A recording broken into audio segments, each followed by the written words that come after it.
አሰላሙ አለይኩም ወራህመቱላሂ ወበረካቱ። ውድና የተከበራችሁ የቻናሌ ቤተሰቦች እንዴት ናችሁ? ሰላም ናችሁ ወይ?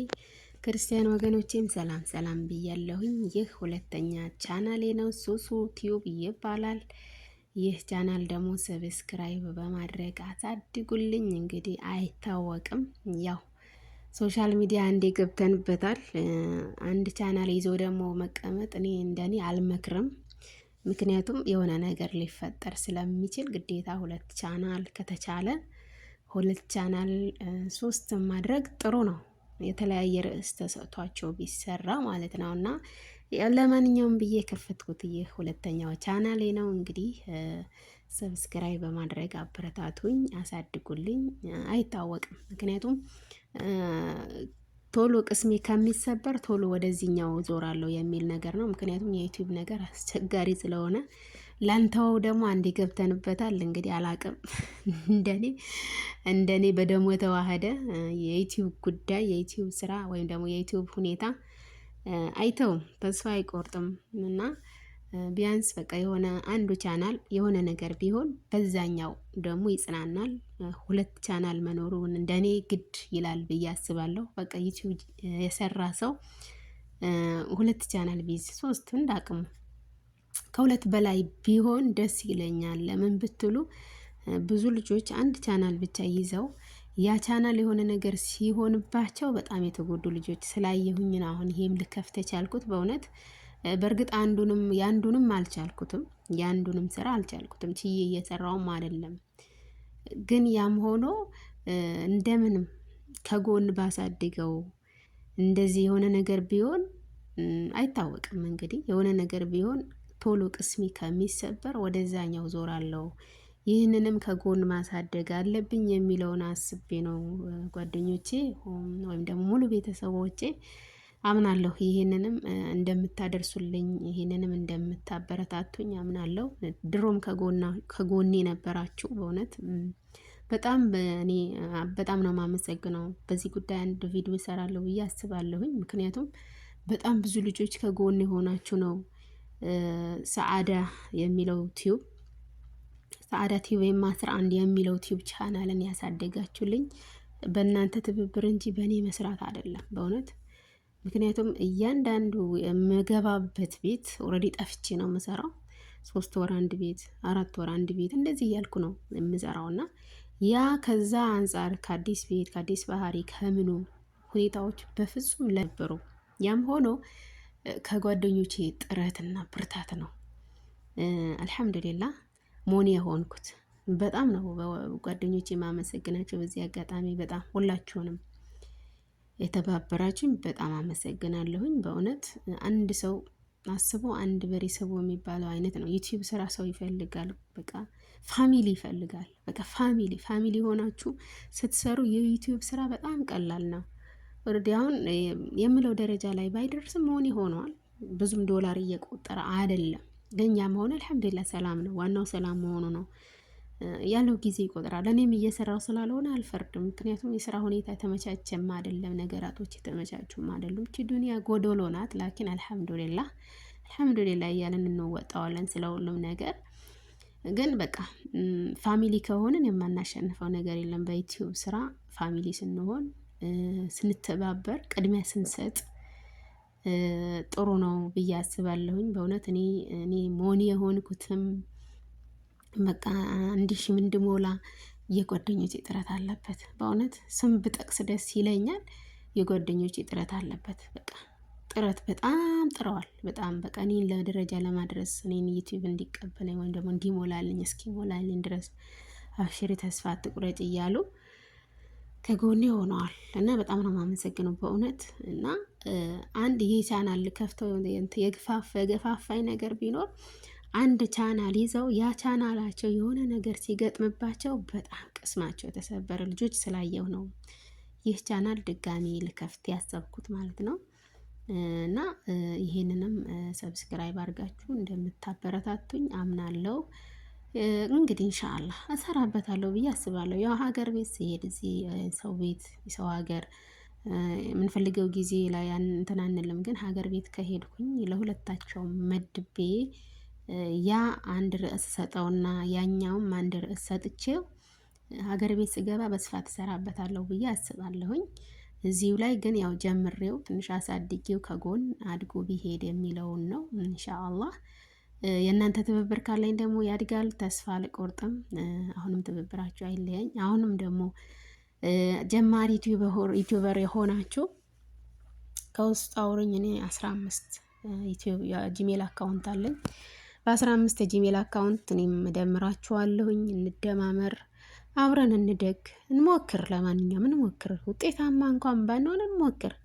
የዩቲዩብ ስራ አይታወቅም፣ በአጋጣሚ ነው ውጤታማ የሚያደርገው። ግን ገሌን እንደ ተበላሽቶባታል ለእኔስ ምን ላይ ልደርስ ነው የሚል ተስፋ እንዳንቆርጥ። ብዙዎቻችሁ ላይ የምሰማው ነገር ይሄንን ነው። በቃ የገሌም እኮ ዘጋባት፣ የገሌም እኮ ተመለሰባት፣ ሞኒ አነሳባት እያላችሁ ተስፋ የምትቆርጡ ልጆች ይህ መልእክት ለእናንተ ይድረስ። አንድ ቀን ይሳካል። ተስፋ አትቁረጡ። ከተዘጋባችሁ አዲስ ክፈቱ። በቃ የሚያውቃችሁ ፋሚሊያችሁ ማለት ነው፣ የሚያውቃችሁ ፋሚሊያችሁ ሰብስክራይብ ያደርጋችኋል። በሉ የተበላሸው ቻናላችሁ ስም እየጠቀሳችሁ ይሄ የሚባል ቻናል ነበረኝ ለጊዜው ተበላሽቶ ነው ወይ ተዘግቶ ነው በቃ ምክንያቱም በእርግጠኝነት እየነገራችሁ ይሄንንም አሳድጉልኝ ብትሉ ያ ፋሚሊያችሁ የትም አይሄድም። እርግጠኛ ነኝ የትም አይሄድም፣ ይመጣል እናንተ ጋር ማለት ነው። እና ተስፋ አትቁረጡ። ዩቲዩብ በጣም ተስፋ ሊያስቆርጥ ይችላል። በቃ ግን እኔም ብዙ ጊዜ ተስፋ ቆርጬ ነበረ። ያም ሆኖ በአንዳንድ ጓደኞቼ እህቶቼ ተስፋ አትቁረጪ እንዲበይ እንዲያርጊ ሲሉኝ ያው በተቻለኝ አቅም እየሞከርኩ አልሐምዱሊላህ ሞልቶ 1000 ሞልቶ 4000 ሰዓት ሞልቶ ሞኒ ሆኗል። አልሐምዱሊላህ ገንዘብ ብዙ መቁጠር ባይጀምርም አልቸኩልበትም። ሰላም የሆነ ስራ መሰራበት ከሆነ አልቸኩልበትም። እና ተስፋ አትቁረጡ በእውነት። አሁን እኔ ዳግም ቻናል ልከፍት የገፋፋኝ ይሄ ነው። እውነት ነው፣ በቃ እውነት ነው ይሄ ነገር። ምክንያቱም ሁለት ከያዛችሁ አንዳንዴ እንኳን የምትሰሩበት ቢሆን ሁለቱም ላይ የሆነ ጊዜ አንዱ በሆነ ነገር በሆነ ምክንያት ቢበላሽ ወይም ደግሞ ቢዘጋ በዛኛው ላይ ትሆናላችሁ፣ ትጽናናላችሁ። አንዳንድ ጊዜ እኔ በጣም ከባድ ነው፣ ጥሎብናል። በቃ ይሄ ሶሻል ሚዲያ ለምደን ቻናላችን የሆነ ነገር ከሆነ በጣም ነው የሚጨንቀን በእውነት። እኔ አንድ ቀን ኔትወርክ አስቸግሮኝ በጣም ዳታ ከዋይፋ ቆይቶ ዳታ ሞልቼው አላመዳለኝ። አላመድ ብሎ ምን ይወስደዋል? ጂሜሎቹን የጂሜሉ አካውንት አጠቃላይ ድብቅ ወላይ ድብቅ አደረገውና አንድ የሚያውቅ ልጅ ነበረ ላኩለት። ምንም አይነት ጂሜል አካውንት የለኝም ደብቆብኛል። ምን ሆኖ ነው? ምን ችግር ተፈጥሮ ነው አልኩት። ከዛ ገብቶ ሲያየው ምንም አልተፈጠረም፣ የዳታ ችግር ነው። ዳታሽ ነው አለኝ። በቃ የዳታ ችግር እንጂ ምንም አይነት አልተፈጠረም ብሎ አለኝና በእውነት አላህ ይባርከው። ይጨነቀኝ ለትንሽ ጊዜ እንኳ ቢሆን ማለት ነው። በቃ አለ አይደለም የጂሜል አካውንቱን አጠቃላይ አንስቶት ሳይጨነቀኝ ልክ እንደዛ ነው። በቃ አንድ ቻናል የያዘ ሰው አንዱን የሆነ ነገር ሲሆንበት ይጨንቀዋል። እና በቃ አንዷ ምን አለች፣ አንድ ጓደኛችን ያው እዚሁ የቤቱ ናት እንትን ይግባኝ ተጠይቆም ዳግም እንደገና አልሰራም ሲል የ2 ሰዓት መንገድ ተጉዣለሁ አለች። ይሄ ችግር ነው። መጀመሪያ ላይ ራሳችን ማሳመን አለብን። ገብቷቸዋል። በጣም ነው ያሳዘነችኝ። በእርግጥ የቤታችን ልጅ ናት፣ እህታችን ናት። በጣም ነው ያሳዘነችኝ። ማለት በቃ የዚህን ያክል ነን ማለት ነው። አያቸው አይደለም? የዚህን ያክል ነን። አንድ ቻናል ከሆነ እንደዚህ ነው። ጥሩ አይደለም። የ2 ሰዓት መንገድ ነው። በቃ እንደው ዝም ብዬ ብርር ብዬ ሄድኩት አለች። ሌላ ጊዜ ከሱቅ እንኳን እቃ አምጪ ሲሉኝ አልሄድም አለች። ግን በቃ በዛ ስሜት ሆኜ ዝም ብዬ ነው ሄድኩት አለች። በእርግጥ መሄዷ ጥሩ ነው። ስትመለስ እሷነቷን ታውቀዋለች።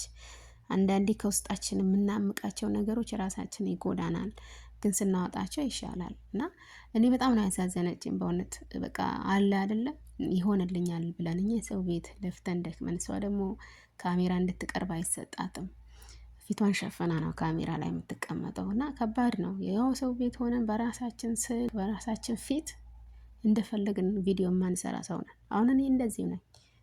እኔ ቪዲዮ ቤቱ ነው መታየት የማይፈልጉት። ይገርማቸዋል። ሀታ እረፍት ቤት ሆኜ እረፍት ቤት ራሱ ማለት ነው። በጣም ነው የሚገርመው፣ በጣም ማለት ነው። እና እንደዚህ ነን። የራሳችን ቤት ሀገር ቤት ገብተን የራሳችን ቤት በራሳችን ቤት እንደፈለግን ማድረግ እንችላለን። ግን ከሰው ቤት ቤታቸው እንዲህ የምትቀመጡበት እቺን ካሜራ የምታርፍበት ቦታ የሚያሳዝነው ሰው አለ። በጣም ከባድ ነው እና በጣም ከባድ ነው። የዚህን ያክል ከውስጣችን ግን እንዳናስገባው። ምክንያቱም ለእኛ ጤንነታችን ጥሩ አይደለም። እኛ ካለን ደግሞ ሁሉም ነገር ማድረግ መስራት እንችላለን።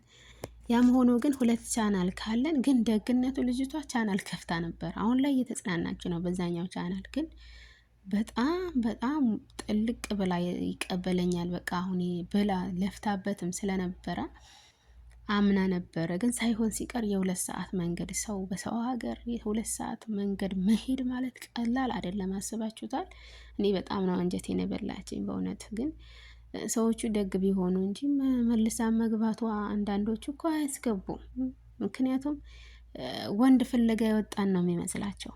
በቃ የሆነ ነገር ፈልገን የወጣን ነው የሚመስላቸው። የሆነ ቲቪት ወይም የሆነ ነገር ልናደርግ የወጣን ነው የሚመስላቸው። ሰዎቿም ደግ ናቸው፣ አስገቧት እና ግን በጣም ነው ያዘንኩት በራሴ ማለት ነው። ይሄ ሁላችንም ይጠብቀናል። አንድ ቻናል ይዘን በቃ ይቀበለናል ተስፋ አድርገን እንትን የምንል ከሆነ ይህ የሁላችንም ቤት ያንኳኳል።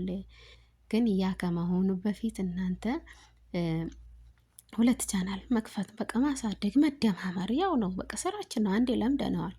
መደማመር በቃ ሁለቱም ላይ በተቻለ አቅም አጫጭር ቪዲዮ መልቀቅ እና ማሳደግ። ያኛው የሆነ ነገር ሲሆን በዛኛው በቃ ትጽናናላችሁ። ያው ሰው ለምደናል። አሁን የዩቲዩብ ሰው ዩቲዩብ የሚሰራ ሰው እኮ ሰው ለምዷል። ብቻውም በቃ ምንም ነገር አይፈልግም። ሰው ለምዷል እና ይህ ሰው በቃ በመልመዳችን ለእኛ የሆነ ተጽዕኖ አሳድሮብናል። ብቻችንን መሆን አንፈልግም። ከሰው ጋር እንደዚህ ሀሳባችን ስንለዋወጥ ለእኛ በጣም እርካታ ነው። እኔ አልፈርድባትም በእውነት። ግን አንድ ቻናል መክፈት እና አንድ ቻናል ጠብቆ መጓዝ ጥሩ አይደለም ነው ምላችሁ። ሌላ ቻናል ከፍታችሁ አሳድጉ። ያኛው የሆነ ነገር ሲሆን በዛኛው